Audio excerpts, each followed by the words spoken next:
You are audible. Yeah, I would like to present my study on effect of uncomplicated primary posterior capsular rhexis on cystoid macular edema. So how to switch to the next slide? Just go to the arrow button, next arrow button. I'm able to. Yeah, so we all know that cataract surgery today aims at achieving the best possible visual outcome, and PCO is the most common complication of cataract surgery that we see nowadays. So YAG cap that we perform most commonly is the treatment of current treatment of choice, but that is associated with certain complications like RD, cystoid macular edema, elevation of IOP, damage to the lens, intraocular inflammation, and hole. So PPCC has been employed to prevent PCO based on the theory that removing the scaffold for the migration of lens epithelial cells would provide a permanently clear optical zone. However, due to the breaking of the barrier between the lens capsule and the vitreous, there is also a theoretical risk of cystoid macular edema and hence decreased visual acuity. Through our study, we aim to assess whether this actually leads to significant macular edema. The study was done at a tertiary care hospital in New Delhi over a period of 2 years. It was a prospective comparative study done on 100 eyes of 50 patients. And we included the first group underwent phacoemulsification with PPCC in one eye, followed by phacoemulsification without PPCC in the other eye 1 month later to serve as a control.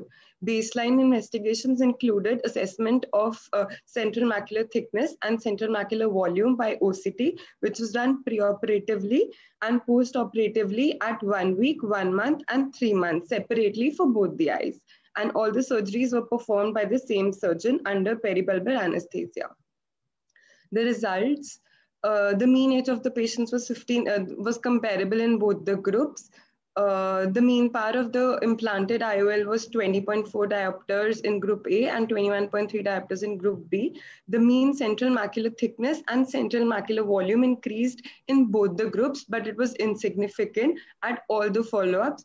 However, the difference between the two groups was not statistically significant at all the follow-ups. Also, both the groups returned to nearly baseline values at 3 months. There was no statistically significant CME seen in any of the groups. Also, there was no difference in the incidence of intra-op and post-op complications between the two groups. So this graph shows the evaluation of CMT, preoperative, 1 week, 1 month, and 3 months, and the evaluation of central macular volume by OCT. So the maximum increase was seen at 1 week, and the values returned to almost baseline by 3 months. The mean preoperative BCVA was 0.6 in group A and 0.68 in group B, which improved in both the groups. And at 3 months, it was stable, and there was no statistically significant difference in visual acuity between any of the groups at any visit. So PPCC provides a clear visual access, facilitating early visual rehabilitation and reducing the need for ND-YAG gap.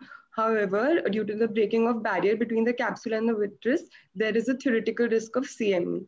But as studied in our case, in our study, we found that uncomplicated PPCC is a safe procedure for preventing secondary cataract, as well as it has minimal or no effect on macular edema. So we propose that PPCC is a safe procedure resulting in long-term prevention of and with no effect on macular edema.